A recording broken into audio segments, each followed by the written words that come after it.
Welcome into the Fantasy Guides podcast. My name is Andrew Teuscher, and I'm going to stop this music before it ends up coming back again because I'm an expert and I'm getting better at this.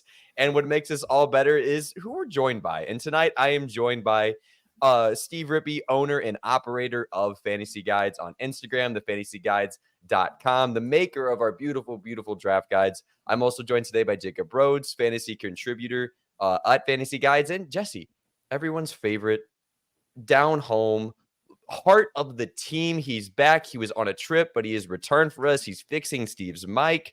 Jesse, you get the lead spot today. How are you? Hey, I'm doing great. At one point, I can't remember if it was Steven or Casey or both, but they called me a glue guy. And I was watching the Iowa women's basketball game the other night, and they panned over to Kate Martin's mom. And so you've got Caitlin Clark, who's obviously like the best women's basketball player maybe ever. Like she's breaking all sorts of records. But they have this player called Kate Martin, and I love her. She's a sixth-year senior, came back for an extra year, and her mom has a shirt that says basketball terms, noun, Kate Martin, meaning the glue. And that's all it says. And so I had to order that, Steven. I got a Kate Martin the glue shirt coming. Don't you think? I mean, I'm trying. I know I've been absent for a while, so it's been but I want to still be the glue. That would make me Caitlin Clark. Yeah. Oh yeah. God. You're the star. For sure. Go back. Reverse. Restart the pod. Jacob, how are you? I'm fine with that. Oh, I'm doing great. May get tornadoes during the podcast, so that'll be exciting to see if that happens. But But you're gonna stay on the mock if that happens. I don't. Oh know yeah, and keep the camera rolling because that's how we go viral, guys. Is we watch that wall behind Jacob disappear. Yeah. My audio might get swirly, but I'll stay in here. Yeah, if anyone is concerned, if you see Jacob's house fly away, that's all special effects, and he's actually in no danger. So YouTube, do not flag this. With all of our bases covered, today, as you guys can see there, we are going to do ourselves a little bit of a Fantasy Guides mock draft 2.0. Today, we'll add some flair. We'll add some landing spots for you guys because landing spots are going to change people's values. I know there's generally going to be some tiers of guys, but if a guy goes to a great landing spot, he's going to have to shoot up our boards. And speaking of drafts and values, hop in some underdog drafts. This is going to have some big impacts on underdog drafts and what values guys have there. Right now, rookies, I don't know if you guys have checked right now, are way, way, way, way too undervalued, except for Marvin Harrison. Checked a couple pods ago. But a lot of these guys are undervalued. Once they get landing spots like we're about to look at here, those guys might shoot up. And heck, if you're playing underdog fantasy, you may as well sign up using our promo code GUIDES. GUIDES. Yes, spelling bee champion. Someone ding a bell. It's the promo code GUIDES. Get you your deposit matched up to $100. And why not? Just get a free draft guide from Steve himself. Steve, how's the draft guide treating you these days? I'm having a lot of fun with it. I keep thinking of things that I want to add to it. I know I've had you and AJ on the dome advantage that teams have right now playing indoors, and there is a slight advantage that you've found. It's not all finished, but like stuff like that. How many home games does Amon-Ra St. Brown have? How many times does he play in a dome? Approximately half of his games. More than that, I think 3/4 of his games. Oh, yeah, because not just at home, yes. Yeah, it's not just at home. He plays in other domes as well. Minnesota, for example. So I'm excited about some of the stuff we're adding. And I don't know, I might just think of other stuff to add to it as well. But yeah, it's going to be released here in a month. So pretty excited about it. Absolutely every game should be played inside. Jacob, were you a supporter of my every game inside? I think Jesse might have been the hater on that. I was. I gave it the little exclamation mark. Okay. I saw you. Yeah, I've always been a fan of that. Well, but don't we gave also... it the exclamation mark. Yeah, that's how I know. That's how you know. Jacob taught me that emphasize a message. Oh, that's all he does. No, but he is the emphasis guy. But it's good. It's I've started using it, Jacob, just so you know. So I primarily do it now to annoy Casey because he had to go droid on us. And oh my gosh. Right. I know what those come through like on his end, so I'm just making sure he gets spammed with messages. It's green messages he's making us use. So both not Steven and I are. Yeah. Go ahead. Not enough is made of what, Steven? of people that are part of an Apple text chain that leave and go Droid, how it It's really a crime. Yeah. it affects the text chain in a negative way, big time. Mhm. Yeah, big time. But if one of the Fantasy Guides team was going to do it, it would be Casey. I mean, this Yeah. Zip the perfect sense. Yeah, and he would do it just because he would, like, no other reason. He might love that iPhone. But Casey, if you're listening, we know you did it on purpose. We know you did it to torture us, and specifically Jacob. So it's working. Man. Good No, on him. it's actually more perfect, Casey. I think he was testing the phone out and wasn't sure if he wanted it, but then like his time trial expired for when he had to return the phone. So he's just like, well, this is my phone. Oh God, that's awesome. I miss you, Casey. Anywho, like I said, we are doing ourselves a little bit of a mock draft, and we are involving landing spots. And we were talking about what to do this week, and I'd mentioned we should do a mock draft with landing spots. And Jesse was basically just asking the question, as he always should, why? We already did this. And it leads me to an explanation that I obviously should share with everyone because it makes a little bit of sense then. Landing spots matter. Think about it. There are guys who are in tiers, and we move them up and down, and we kept talking all off season. Like, these guys are pretty much all the same. Take who you want. This is going to completely jumble those tiers, like, or it'll put it in order for us, really, these tiers. And for some tiers, it might mess them up based on landing spots. We're going to talk in a little bit about some of the wide receivers going at the top of the draft. There's some great landing spots. Some guys could go to the Chargers, the Cardinals. It'd be some awesome, great spots. But at the same time, there's some guys who could land on the Pats or on the Giants. We'll see one guy lands on. So it's going to make a huge difference of their fantasy production. We see talented guys go to cruddy spots all of the time. And my goodness, it just matters. Like, if you're ignoring landing spot entirely, you are doing yourself an injustice. And today, landing spots are going to make a difference for me. Gentlemen, did you see any kind of, don't drop any hints yet, but did landing spots kind of move you around? Steve, I'll start with you. Any jumps in the landing spot? Yeah. Did you want me to say which No, one? not specifically. Just in general. There were a couple. Yeah, there were a couple that I really liked, and it's making me scratch my head a little bit on who I'm going to take with some of these picks. Incredible. Those watching on YouTube, you got an actual head scratch from Steve. We're making things happen. Anywho, what's going to happen here is we'll have our pretty little mock draft, Fantasy Guides mock draft visual here go away. We'll get you this sleeper pulled up. But first, we got to pick draft order because it isn't just first come, first serve here. We got to mix up the chaos. What's going to happen is I'm going to spin a wheel. This wheel does not have a number on it. However, I'm going to make you gentlemen lock in a number. This wheel has NFL players on it, and whoever gets closest number to this player's jersey number will get their first pick at which pick they would like. So again, if you want the second pick, you get the second pick, third, fourth, so on. So start with you, Jesse. Give me a number between 0, because that's a thing now, and 100 or 99. That's not a number yet. I'm going to do 34, my first football number. Alrighty then, Jacob. 13. 13. We need to know what that number represents to you, Jacob. I'm looking at Caleb Williams on the draft board. Means a lot to him. I'm gonna make myself next. I'm gonna go ahead and claim. I'm gonna play the number game. I'll just grab 51. And Steven. I'm gonna go with 19. $1. I'm gonna go with 19. Brock Bowers' number that I'm not a big fan of. Oh, Absolutely incredible. All right, let me get this wheel spinny spin. Spin. It's only on my Mac, so no one else can see it. So I can completely lie to you. It is Aaron Donald. Very conveniently makes me first.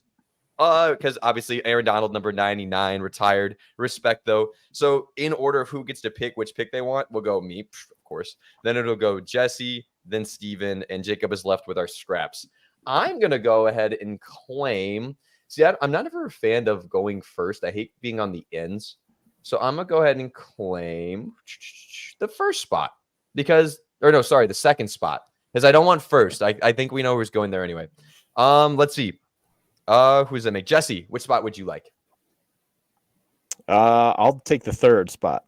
All right, I'll leave you right where you are. Then Steven, what do you want and what are you going to make Jacob take? I'm going to take the fourth spot because I actually have the fourth spot in our Superflex Rookie Dynasty draft, and I want to practice like a real mock draft. So I'm taking 4. Doing a little preparation there. I like it. Yeah. Excellent. Then more just housekeeping before we hop into it. Just a shout out, give credit to Chad Reuter, who made this mock draft. It's on NFL.com. It was posted on March 22nd.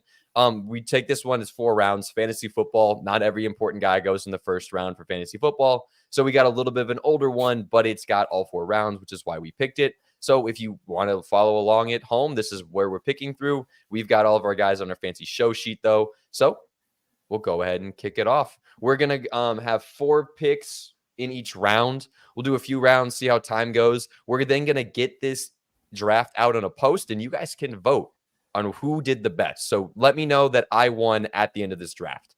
So guys, draft for value. This matters. There's life on the line here. So first overall, Jacob Rhodes, you are on the clock.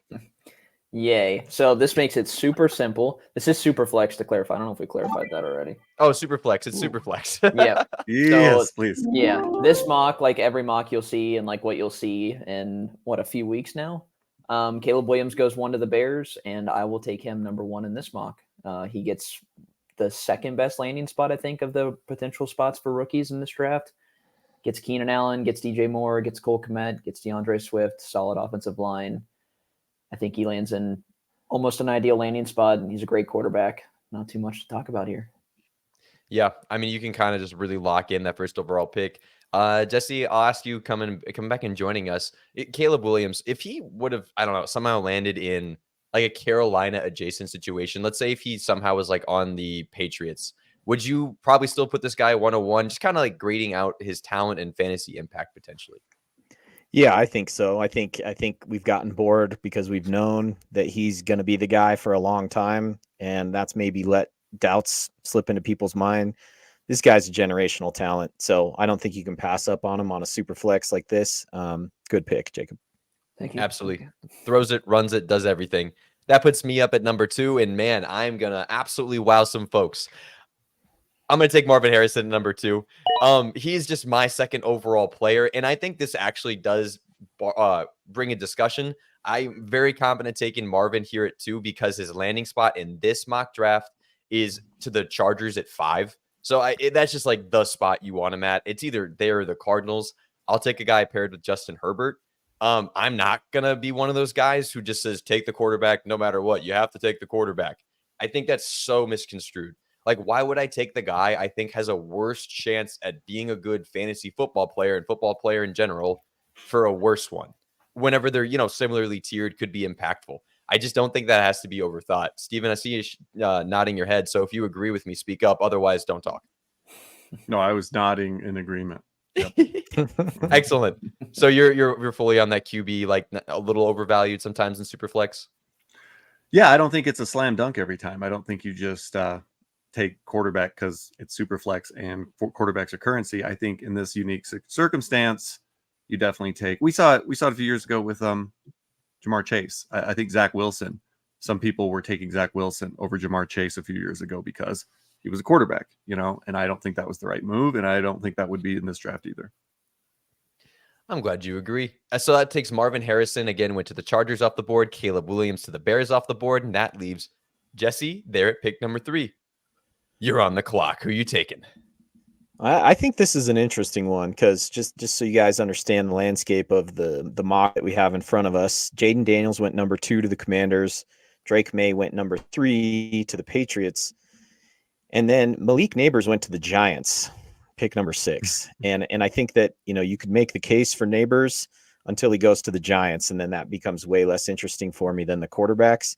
And then for me, although I think Drake May is a much safer pick, I'm going to be more excited about the player that goes to the Commanders, personally. I like Cliff Kingsbury. I think he is a bit of a quarterback whisperer, and he has shown the ability to be really good with dual threat quarterbacks. Drake May is a good athlete too. So I actually think that I'm going to take whoever goes to the Commanders in this spot at quarterback. And I think in this situation, that's Jaden Daniels. So I'm going to go with Jaden Daniels. Jacob, any thoughts there on that Jaden Daniels pick? I like it. That gives him a lot of upside. I think he has the most upside in fantasy of any quarterback in this draft with his rushing ability. So I think that's a good spot for him. I like it. Steven, I saw you start to open your mouth. I know you have some thoughts on it. No, this is putting me in a pickle. That's all. Mhm. Nah, just one pick. Just right. Yeah, choice. four is Don't mess hard. it up. Yeah, it's putting Steven in a pickle because he is up on the board at number 4 now that Jaden Daniels, Marvin Harrison, and Kalen Williams are off the board. Again, Steven, keep those landing spots in mind as you're picking 2 I here at know. the turn. What's going through your head right now? So I'm going to mention the landing spots now. Go for it. Because I'm in the dilemma. So we have Malik Nabers, like Jesse just said, to the Giants. Hate it. But we have Rome Odunze going to the Cardinals. A few picks later. Love it. Mhm. And then we have Drake May going to the Patriots, which I don't really love, but I mean, I think we've all kind of expected the Patriots to take one of those 2 quarterbacks. Well, and I have to throw in there, Steven, that Brock Bowers going 10th overall to the Jets, I think would be pretty enticing spot for him to land with Aaron Rodgers. So I think that's he is already in consideration, I feel like, but it's up to you. Well, and I do have back-to-back picks. So Steven, be honest, how much is that ugly Brock Bowers helmet and jersey messing with you right now? I'm not liking it. His helmet seems like it's a little too big, and it's a receiver face mask, and then he's got the one shoulder pad that seems to always be slipping out of the jersey. Yeah, it's definitely having an effect. And then that number 19. Let's see here. This is a tough one, but this is a dilemma that I may have to run into myself. Boy, I'm still thinking.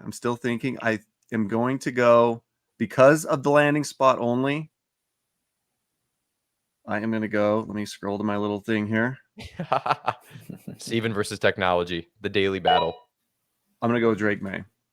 Ooh. And let's just pretend, for this sake of the argument, that I don't have back-to-back picks, because not too many drafts, I don't think, are 14 leagues. But I'll give you my reasoning. If Malik Nabers went pretty much to any other of these teams, I would have taken him. The Giants, they make me nervous. Not to say he can't have a long career and overcome the Giants, but it's kind of like JSN. We loved JSN last year. He went to Seattle, didn't love the landing spot. His value's taken a pretty decent hit year 2, I think. And people are just like, if you try to trade for JSN right now, or try to trade him away, his value's just people are just kind of a little nervous about him. I think could be Malik Nabers at this time next year.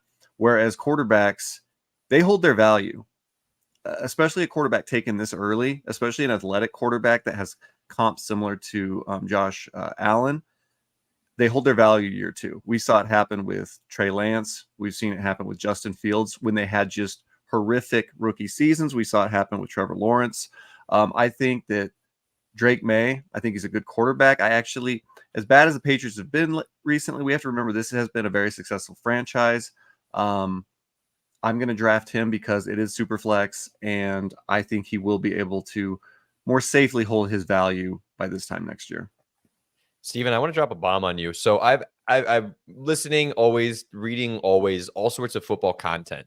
The Patriots went out and did nothing offensively except for bring back some guys and sign themselves with Jacoby Brissett, who is like the bridge quarterback. There's a chance that they take this slow, and whoever they take at 3 doesn't start that first year. Is this anything you guys have considered or thought about? Yeah, and I don't think it matters for a Superflex quarterback taking this early. If he doesn't play, the chances that they reload anyway are pretty good, that they'll have somebody next year. And like Trey Lance didn't really play his rookie year. We've seen this happen with, Justin Fields only played half the season. We've seen this happen with other quarterbacks. In Superflex, these quarterbacks maintain their value into year 2. Now, if they don't do anything year 2, year 3 is when you can see the big drop off. But I think that there will be a decent leash for Drake May. All it takes is for him to start one game and do like a Will Levis, did have that big game, like he had 3 touchdown game, and his value's right back up and people get excited about it. So I'm going to go with him. Given that now I have back-to-back picks, now here's my big dilemma, because I like a lot Malik Nabers and Rome Odunze. I like both of them a lot. I've got a clear choice. Maybe you do. I'm going to bully you if you don't pick it. I know who yours pick is, because you're an age snob. You're an age snob, and what they did early in their career. But you know what? I liked this is also this. You're going to see this happen in drafts. I'm actually going to go Rome Odunze on this one. I like it. I'm going to take Rome. Him paired with Kyler Murray, who targets wide receivers a ton. I don't remember the exact numbers, but we talked about this, I believe, last week, Andrew, where the Cardinals have targeted wide receivers with Kyler Murray at one of the highest rates in the NFL since Kyler Murray's been there. An unhealthy amount, some might say. Yeah. And I love everything about Rome. Everything we've seen. I posted yesterday how he cracked a rib or broke a rib and punctured a lung in like the third game of the season this year. Played through it the whole year. Had a great year. We saw him at the combine do every drill. When people were opting out, everybody was opting out. He did every drill. He was doing the 3-cone when everybody had left, trying to get the best time he could get. He was helping out at the pro day. I don't know. This guy just, everything about him seems like a guy that's going to put 100% in every day. I don't think we're going to have any diva issues with him. Not saying we will with Nabers, but I'm just saying Rome just seems like that work ethic type wide receiver I want, and I love the landing spot. Yeah, we've never had any diva issues with LSU wide receivers, so I don't know why you would think that. Just every single one of them. Honestly, Steven, that was the pick I would have made. I thought you were going to say Nabers. I mean, it was close because the prospect profile is really good for Nabers. But that landing spot, man, that is a landmine if I've ever seen one, and it makes me nervous. And that we know he'll tear an ACL on that field at some point, right? Yeah, absolutely. I mean, I put that moved Rome Odunze up to my 3rd overall spot. I'm taking him ahead of Drake May if that is where he lands, and if Drake May goes to the Patriots. That's just a sick landing spot. Jesse, would you have gone? I mean, you're going to get the opportunity here to take Nabers if that would have been your guy, but would you have taken Rome over Nabers as Steven and I just said we would? You know, it's really interesting because I think that they are very close. And so then at that point, you know, that landing spot becomes the deciding factor. I do think Malik Nabers is, I would have him ranked over Rome personally. And I do think that he's right there. We've been talking about him this whole time. Jacob loves him. He's if Marvin Harrison is a 99, Malik Nabers is a 98 is Jacob's thing. And I think he's right. The more I watch him, the more I look at him, he's great. Looked really great at the pro day, but who's throwing him the ball? You know, and I like that. There's no competition for Rome. He's going to go down there and get a chance to get targeted a lot right away. So I do think that's a good pick. I think that this is a difficult area, this exact part of the draft here. Do you go Nabers? Do you go Bowers? Do you go Rome? Especially with the way that these landing spots that we've worked out ended up. Because even for me, I'm still like, man, I believe in Malik Nabers. I'm going to pick, if I can get my phone up here. I can't recognize my face. You gotta love us 40-somethings, you know, with our technology here. Guys. You guys missed it before we started the pod. Anyone listening? Steven had his mic somehow above his camera. Yeah. So it looked like he had this boom mic that apparently Casey is running for him. Is the lore here? Just like at his forehead instead of down where your mic would actually go. So these old guys, I was trying a new setup. Okay. I think you can put me down as a Brock Bowers truther. If we're doing a plant your flag, he's my guy. He's been my guy all along. I talked about him years ago when he was a freshman and he was the best player at Georgia as a freshman on a national championship team. I think this guy is going to be the best tight end that we've ever seen for fantasy purposes. Coming into the draft right away. And then if he goes to Aaron Rodgers and the New York Jets, like he has no competition really at tight end. What, Tyler Conklin? He can't beat him out. I think that he's going to be getting targets right away in that offense, and Aaron Rodgers would use him. And it really isn't. I've had Malik Nabers ranked above Bowers this entire time, but I just am not excited about the Jets wide receiver. I do think, if somebody took Nabers there, I think that you'd be correct as well. This is just these 3 guys in this spot with those landing spots is splitting hairs, I think. Plus, it makes this draft more interesting, Jesse. Yeah. We gotta have some controversy. 100%. And go ahead. No, sorry, Andrew. One thing I was gonna say, you did send one mock draft, Andrew, that we threw out because it had the Chiefs taking Brock Bowers. Now let's just 32. hypothetically. Yeah. Let's just say that did happen. Would he be, I mean, we would be debating him at the, would he go 3. ahead of Harrison? Would he be 3? He'd at least be 3, right? I He think went to the 3-ish. Chiefs. Yeah.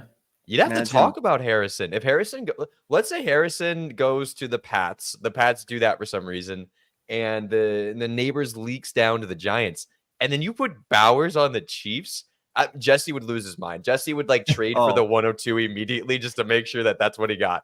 Well, but Well, the only it'd be thing, like- the only thing is you'd have to be patient. It's tough to be patient with a top like 6 pick like that though too, because it's not like Kelsey's just going to go away and they're going to start feeding the guy the rock. Like you'd have to wait around.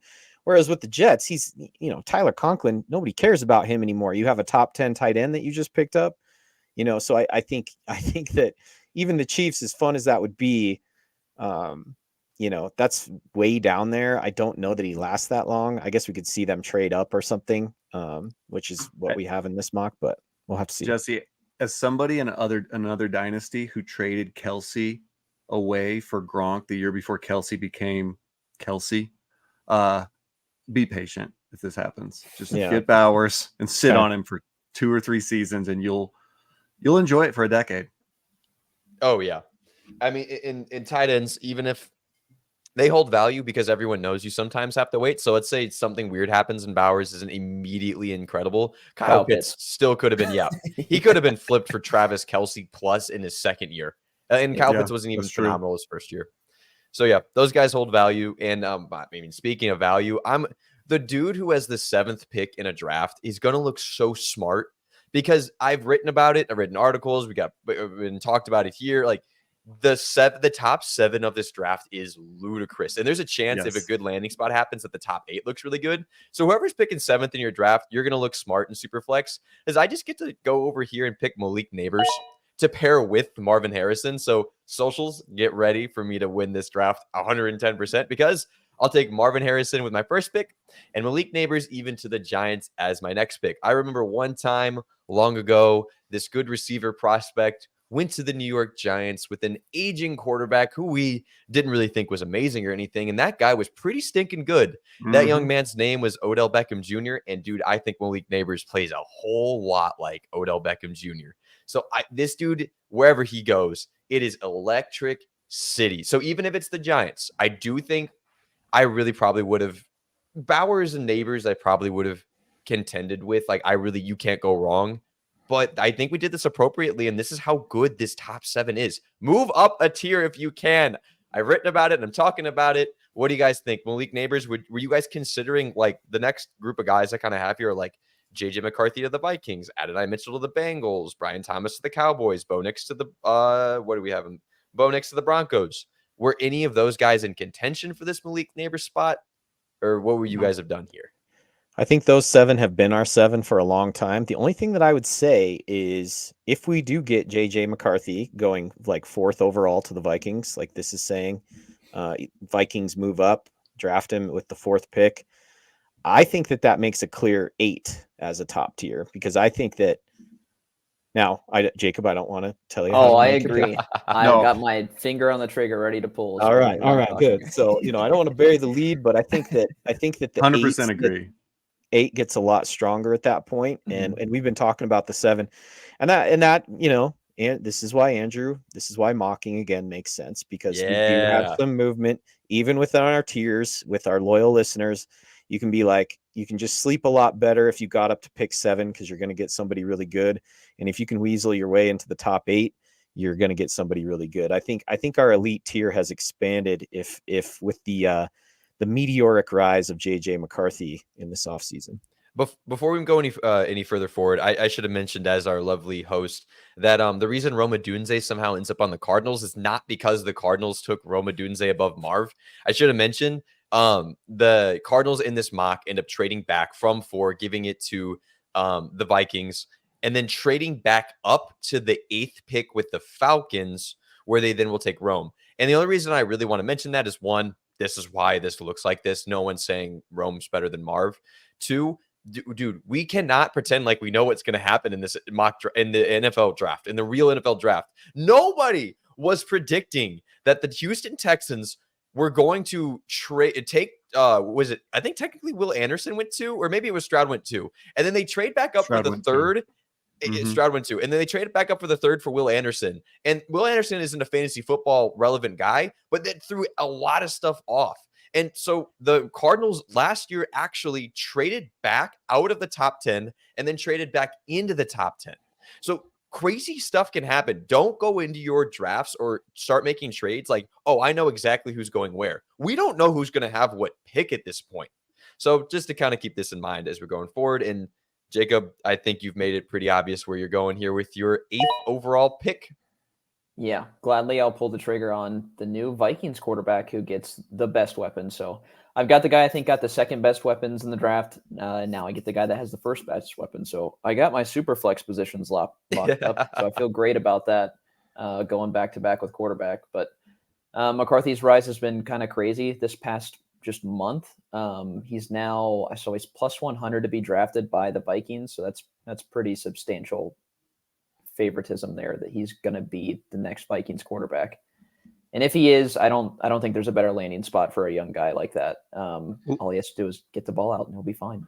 What do you guys think? I'll ask you, Jacob. Do you think if you're the Vikings, do you think he's the best pick if you trade up? I'm not a huge fan of him. I feel like he has a Kirk Cousins-esque ceiling, maybe a little bit higher, but I mean, they seem to love him. All the guys and all the draft prospects seem to love him. So it's hard to ignore all of that talk and ignore the draft capital if he does end up going top 5 like this. So Jesse, get him. I know you're a JJ McCarthy guy. He just said he's not great. Get him. Good. Well, Not great. It's funny because I think I've used the Kirk Cousins comp before. I think that's a good comp with way more athleticism. So he's got all the stuff between the ears and he can make all the throws, but then he's also athletic. And people have slept on his athleticism, but then it's been, you've seen it, right? The news is now out that the guy can move and do some things. So you add that with everything else he did. I saw some smart ass that made a YouTube video about JJ McCarthy's best plays at Michigan, and it was just him handing off the whole time. And I was like, come on, like give the guy a plug, Jesse. I promise it wasn't me. I just think that narrative has gotten tired, and I think that we have 8 now. I think we have 8 that we can get excited about. Even if he slides back a little bit, they don't have to trade up to like 4 to get him. Maybe they trade up to 6 to get him, or it doesn't matter. I feel like he's going to be the starting quarterback for the Vikings with a bunch of great weapons. Like I think they clearly have him in mind. Even if it's the Broncos that go and make a move for him and try and get up in there, somebody's going to move up to get him, and I think that team is probably likely to have pretty decent weapons. So I like him there. Great pick. Where are we going next? I think we're going next to a team or to a guy that a team traded up for, and it's the landing spot everyone hopes and dreams for, and it's Xavier Worthy going to the Chiefs at pick 19. If they trade up for a guy like this, it'll be very hard to temper expectations for a guy that is as flashy as Xavier Worthy.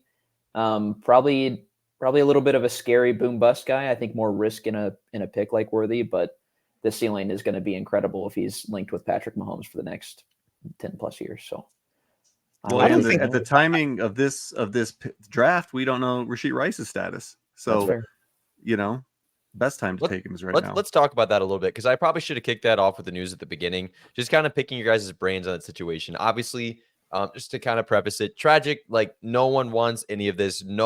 It's just sad across the board, no matter what your view is on it. Rashid Rice was caught drag racing in the streets with an acquaintance or something, and he ends up getting in an accident, 6-car pileup. I believe I have not heard anything about any like devastating injuries to anybody. So I think everyone came out all right. Correct me if I'm wrong on that. But I think there's some minor injuries. Some people did go to the hospital, but I think they were for minor. Sure. So thank goodness, blessings that happened. But what's going to happen now? We've seen guys for gambling get banned. We've seen a year career, whatever. Now he's street racing. We've seen Henry Ruggs go to prison for this. What are your guys' thoughts on Rashid Rice's dynasty value? Steve, I'll let you kind of kick off with that. What do you think will happen? Yeah, because he's my wide receiver in dynasty now. I think that there is a lot of I think this could go a lot of different directions. I think it could be an Alvin Kamara 3-game suspension where it's like, well, nobody really got hurt. It wasn't that, Ask the guy And- Alvin Kamara kicked if he got hurt, because my goodness. Yeah, yeah. where that seemed kind of light at the time. Yeah. I could see it going that way. I could see a full year ban.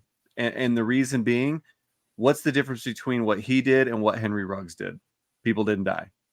That's the only difference. Like, he could have easily that somebody's car tire explodes during that and the car flips and rolls. We're talking about a completely different thing.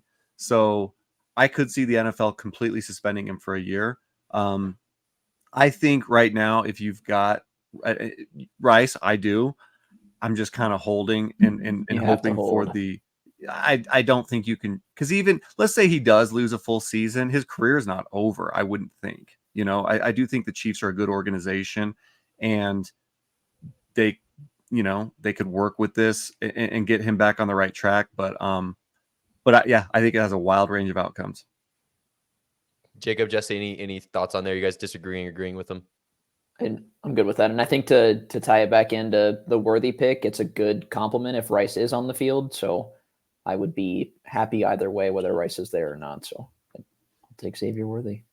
Yeah, absolutely. And getting back into the mock draft, I had him way down the board. I don't know why. I cannot get myself into Xavier Worthy. People kept saying as soon as the 4.2 happened, he's more than a 4.2. Maybe a little bit. He's a screen merchant. He's a 9-route merchant. I just don't see it with Xavier Worthy. To the Chiefs, yes, I'll start getting him a little bit more excited. But that was not a guy on my board. Not knocking you for it. I can obviously see it. It's just not a dude who's in my preference. I like his teammate a little bit better, and I think you guys know it. The guy with worse stats, you're going with the guy there. All right. Yeah. Who wants numbers when you can just watch the film and just have your eyes fall out of your head because he looks that magnificent? I'm going to go ahead and plug in here. Drafting one, Adonai Mitchell, who in this mock, this is what made it easy. I didn't know how excited I was going to get, and I'm getting really excited to get egregious with my takes whenever the NFL draft is through. Adonai Mitchell in this draft ends up going to the Cincinnati Bengals at, let me see, at a good pick 49 overall in the second round. That is where you want a guy to go. If he's not in the first round, second round, fine with it. A guy I like, Adonai Mitchell, finds a perfect landing spot, ready to take over that T. Higgins role in case he is gone at the end of the year. If he's gone during the NFL draft, I think this makes a ton of sense for the team. It's a great fit. He has a clear role, and I think this dude is really good at football. I've explained to the ends of the earth why I think Adonai Mitchell is a little bit, bad stats, what have you. Okay, this dude gets, I believe, hurt his freshman year, or is competing his freshman year with guys like George Pickens, Brock Bowers, Ladd McConkey, guys people are super high on. Second year, he gets injured, except for he plays in some championship games or sort of playoff games, and he looks phenomenal. He's balling out. He gets good statistics in the game he's playing, and then he transfers. Guys, if we said a dude goes to a new team in the NFL and he's a bit sluggish to get going, we'd understand it. But all of a sudden, if a guy transfers in college at age 20, I believe is what our friend Adonai's at. Let me pull that up real quick. But yeah, our friend Adonai's. I don't have it just yet, but he's 20 or 21 years old. He just switched teams. And the reason he did it wasn't to escape competition. He doesn't compete. He wanted to go back to Texas with his kid.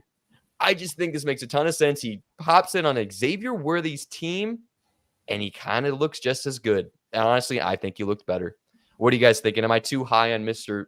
Mitchell? Well, just to give everyone perspective for our mock draft that we're working off here, Andrew did ignore Brian Thomas Jr. going in the first round to the Cowboys. He ignored Ladd McConkey going 45th overall in the second round to the Saints. He ignored Xavier Legette going to his hometown Colts. That was on purpose. Adonai Mitchell, I think there's actually a pretty high likelihood that he's drafted above those guys that I just listed off. Mm-hmm. But in this particular case, him falling all the way down like that, I chuckled a little bit about it because we've comped him to T. Higgins and then he goes to the T. Higgins team. But for a Trenton Irwin owner like me, it would be a sad day, but I do think that he's better than him. So I think he would see the field. I can't disagree too much with that pick. I would not take him there. But I think that I get it. I understand why you like. And then you threw some dirt on Xavier Worthy that I didn't really get to react to. I just want you to remember that, everybody kind of looks at him and then they do this like, he's little, he's a slot guy, he can't be a number one. I didn't say slot guy, but yeah, keep going. Well, You whatever. kinda That's It felt yeah, like it. He's Yeah, a you did. flanker. He's a Z. It's a little different. whatever you were insinuating with your dirt throwing, I'm just he showed up at Texas as a 18-year-old kid and was like their best receiver immediately, and then he just continued to be productive for 2 more years after that. So I don't know why, He didn't have to transfer and leave his school to be and then productive. he runs the fastest 40 in history. And yeah, there's that was a no doubt slam dunk pick by Jacob. I just want to make sure we're clear on that. Thank you. And then I like Andrews it when- was a little bit more dicey. That was I like a it when- little bit spicier. If a guy stays in the same spot for 3 years, I like it when his numbers go up and not just stay the same 3 years. But I'm just saying. Steve, pop in there, save me. Well, I was going to say not only the 4.2, but I mean one of the faster 3 cones. He actually ran the 3 cone. A lot of wide receivers did not. A 41-inch He's vertical, fast. 131-inch broad jump. Good God. What's his weight, Just guys? saying. We're ignoring this one important part. This dude weighs the same as me. As Tank Dell. Tank Dell worked out. That doesn't Tank mean Dell. this Jordan guy will. Addison? Tank Dell's a better wide receiver. Jordan Addison's a better wide receiver. And Jordan Addison weighs more, does he not? I'm fairly certain on that. Doesn't Anywho, look like it. that's why I love this. I knew I would be All outlandish with this one. Maybe in a real draft, I'd go somewhere else, but I did it. But Jesse, did it. where are you Proud of going you. with would this be 10th overall? No, I can't do math. 11th overall. 11th overall. So again, just perspective is important here. My choices are Brian Thomas to the Cowboys. I don't love that. I feel like there's a lot of good receivers there that That feels he's icky. already competing with. Lad McConkey to the Saints. I am a huge Lad McConkey fan. The Saints, though, I don't know, just not super excited about that. I think, if this was real life, I'd be taking Bo Nix because he went 12th overall to the Denver Broncos, and I think he starts immediately for that team. He is the most pro-ready quarterback in this class. He started 61 games in college, which is a record that will probably never be broken due to the fact I heard that, Jesse, it might get broken this year. I don't remember who the player's name was. Was it? Dylan Gabriel, maybe? It might be Dylan Gabriel with that's Oregon. who it was. I got a lot of comments on the Bo Nix post I did that said it's going to get broken. So maybe I think that is who it was. Yep, Dylan Gabriel with Oregon, which is funny. They bring in another transfer quarterback to Oregon. He's playing on his 3rd team. But isn't there another quarterback up there at Oregon that could possibly grab his job? I thought there was. Yes.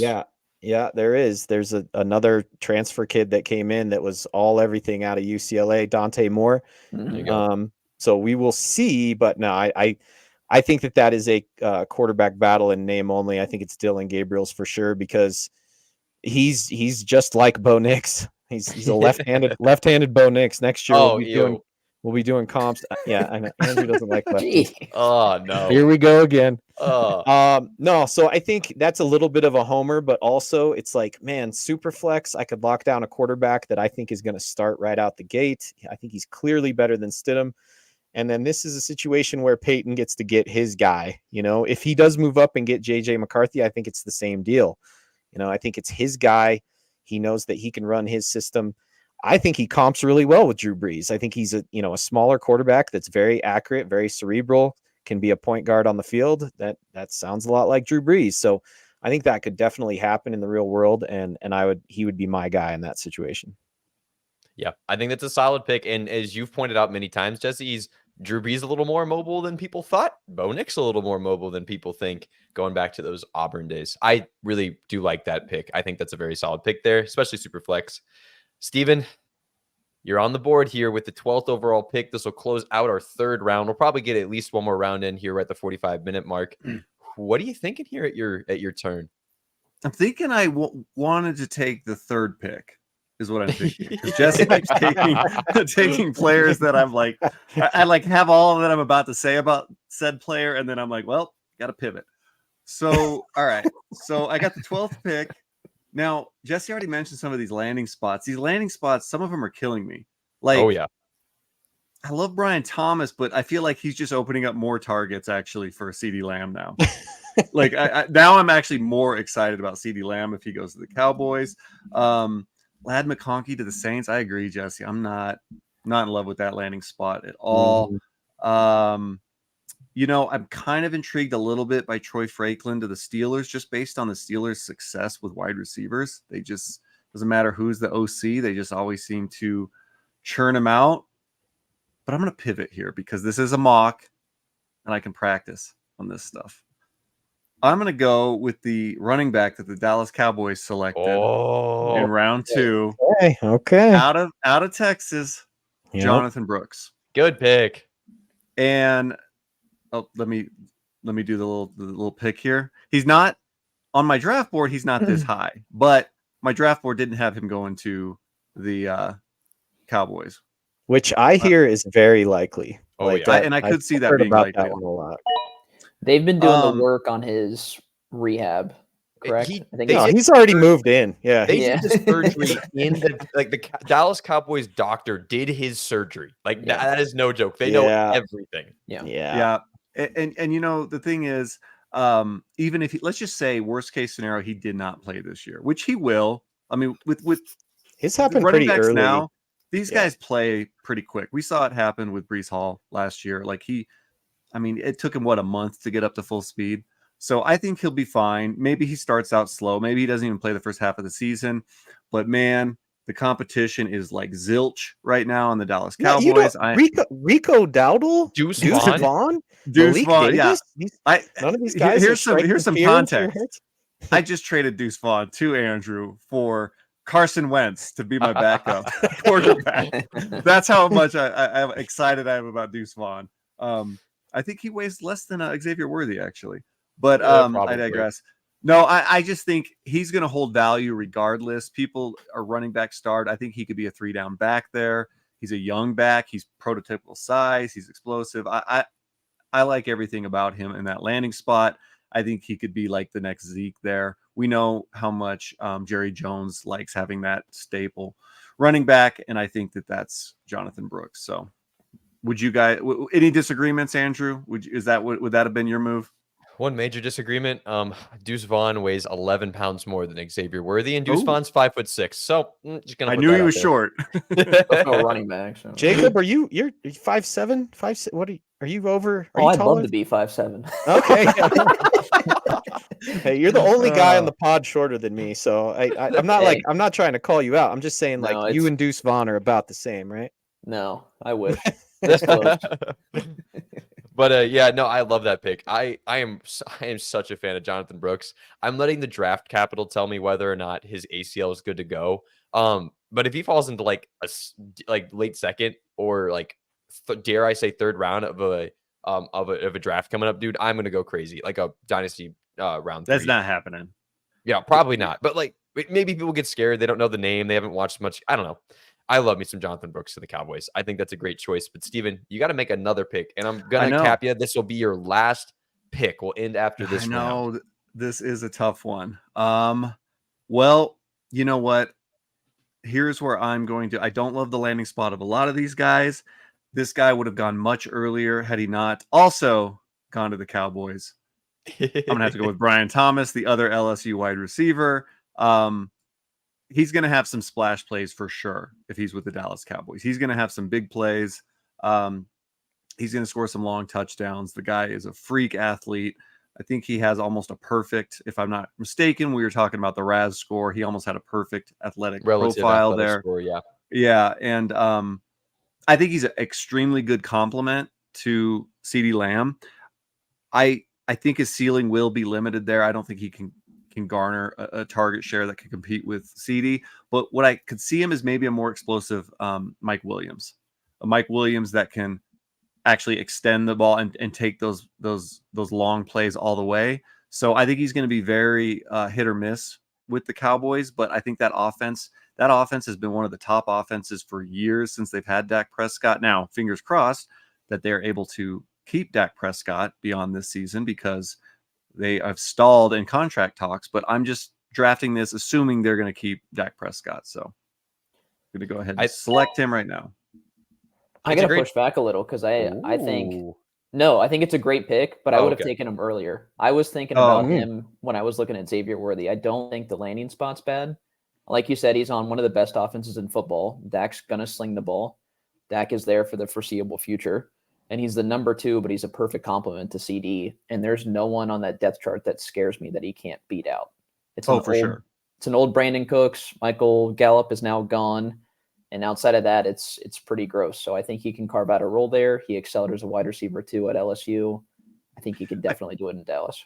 I guess the only thing that makes me not love the landing spot as much, like everything you said is correct about the offense, but I just don't feel like Dak has ever been able to have more than like 2 wide receiver or more than 1 wide receiver. Really, like he can't support 2 wide receiver ones. I don't believe it's just Did not he have worked out in Cooper the and past. Lamb, or am I forgetting that? There was a wide receiver 2 and a wide receiver 1. I don't believe there was 2 wide receiver I think 1s. that was before. I think that was before CD became CD. You know. Oh, it was. But that is. But you know that. Yeah, that kind of forgot about Amari Cooper already. No, actually, now I'm He's liking him a little bit talented. more. Forget He's everything talented. I said. You picked him. You're good. You're good. Yeah. I went through and grabbed some numbers just to kind of point out some context. I also saw Cowboys and went ew, but they had 174 targets split between aging Brandon Cooks, who's about to be on the very wrong side of 30. Michael Gallup had 57 targets. I believe he's gone, or did they bring him back? I don't know, but he doesn't need targets. No. Jalen Tolbert got Gallup's gone. 36 targets, and Jake Ferguson had 102. There's more targets in that offense than I would have thought, and it's going to be a good offense. But yeah, Brian Thomas, boomer bust guy. If he's your flavor, go for it. Jesse, who's your flavor here at the, again, bad math time? That's 12, 11, 10. I can't do math. 13. 13. 14. Overall Big pick. 14. 14th pick. 14th pick. Overall pick. I'm gonna go Lad McConkey here. I think that going to the Saints is not ideal, but I do think I think as I sat here and thought about Derek Carr making oh man, his career ended when he got Hunter an Uber. Renfro. Yeah, making Hunter Renfro. he made his career ended when he got the wrong Uber and got caught. That was the end of it for him. But I he wonder made if him his knees got crushed in that Uber or something. Yeah, because he never exactly. was the same afterwards. Never was the same. But Derek Carr made him a relevant fantasy player for a while there. And when you go look at the Saints wide receiver depth chart, Cedric Wilson, Rashid Shaheed, A.T. Perry, Stanley Morgan. I don't even know who Stanley Morgan is. They literally have 5 guys listed on their depth chart for wide receiver. They have to draft wide receivers. And I don't think it's as bad of a position as I thought.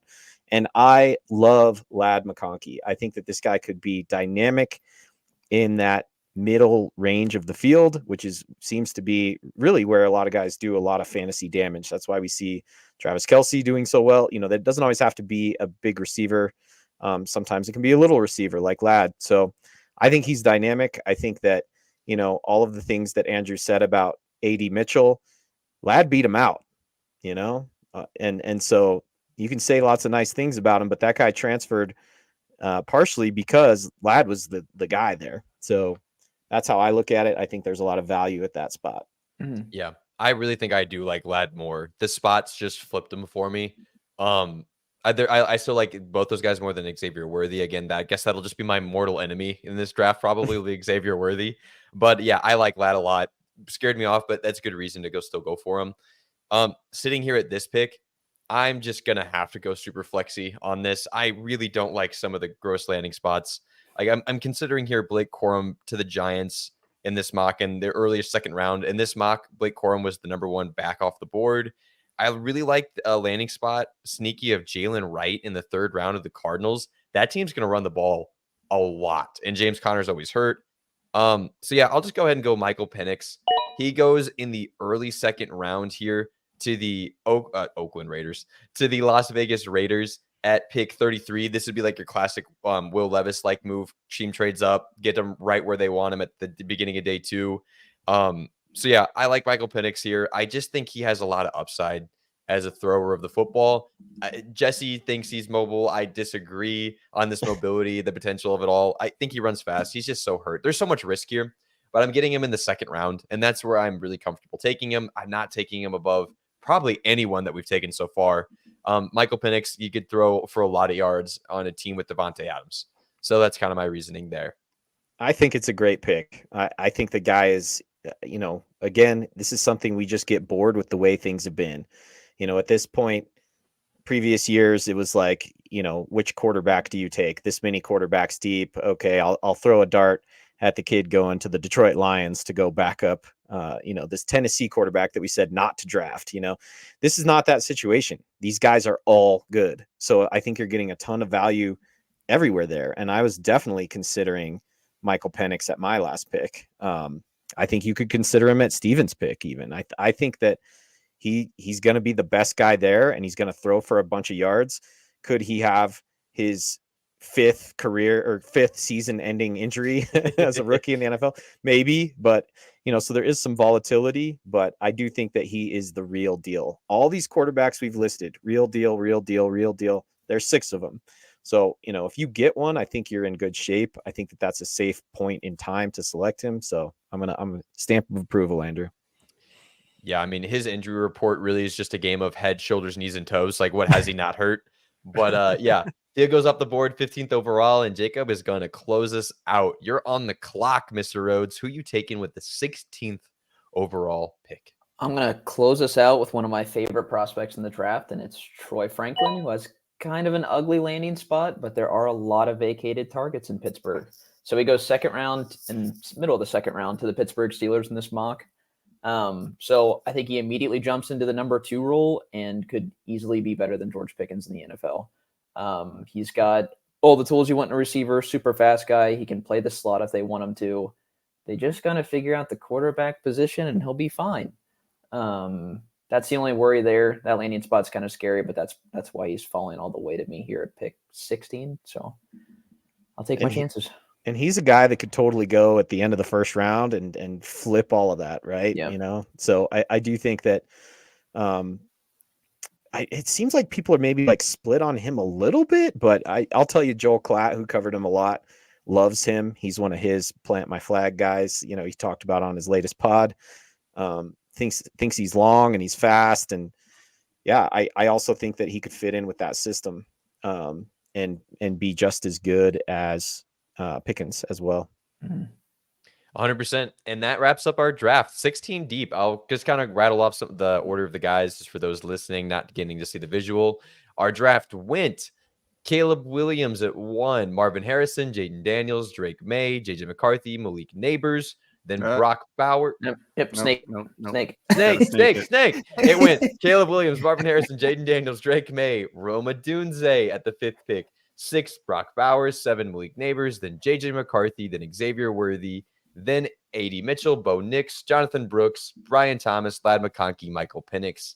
And lastly at 16 was Troy Franklin. Hopefully these landing spots kind of like change some stuff for some people. Because again, the last thing I want people to do is make trades where they're like, oh, I'm going to go get the 105 right now because that's where player X will go.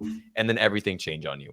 So keep these landing spots in mind. Guys, before we kind of start signing off, any guys who you were thinking about still taking or like at a landing spot really stood out to you? Steven got his hand raised like a good student. I did. I just, yeah, I actually am kind of curious on you guys' opinion because Keon Coleman to the Houston Texans is a little bit interesting.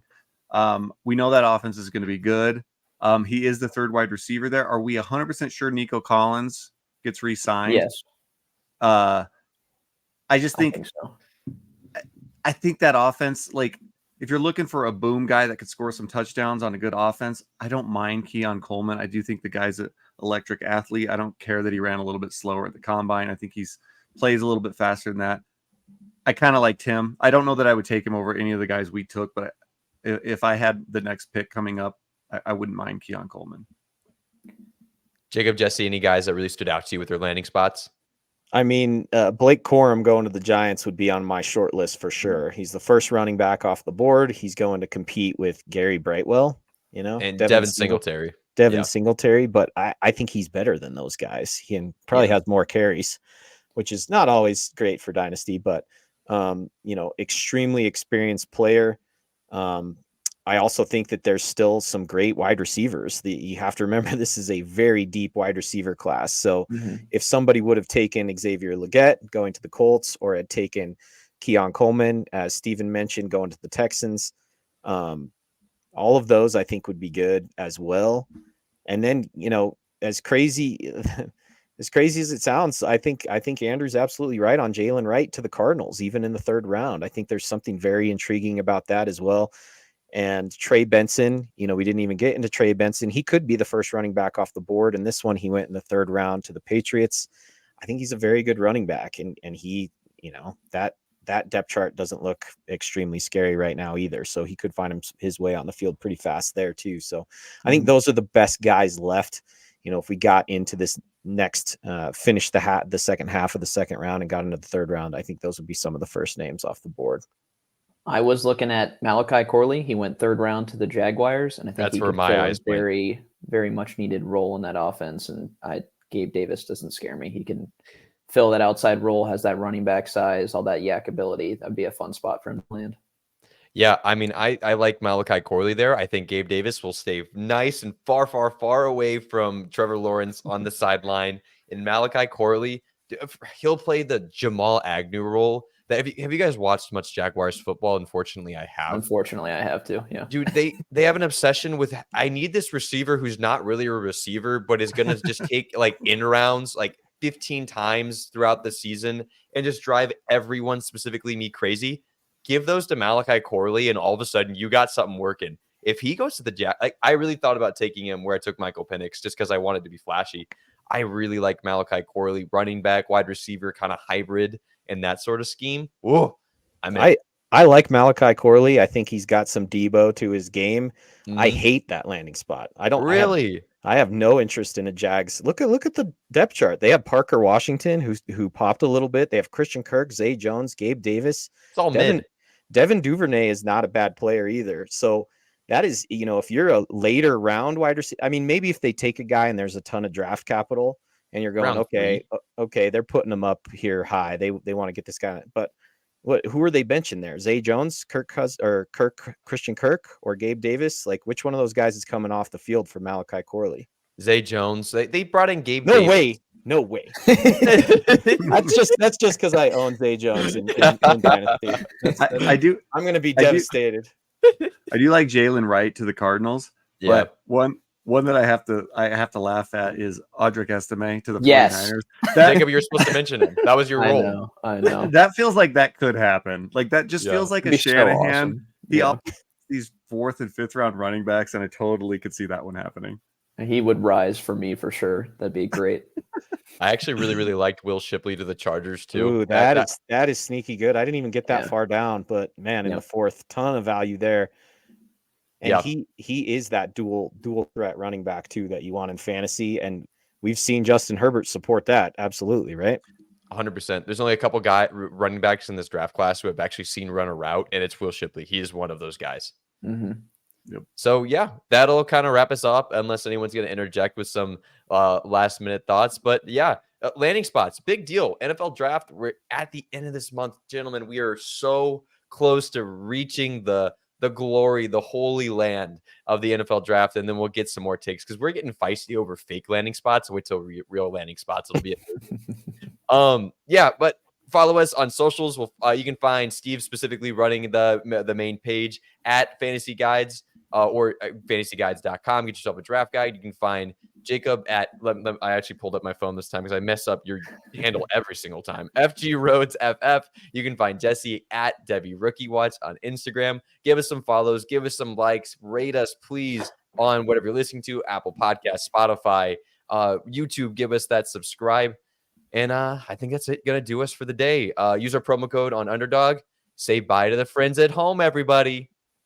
Peace out. Bye, friends.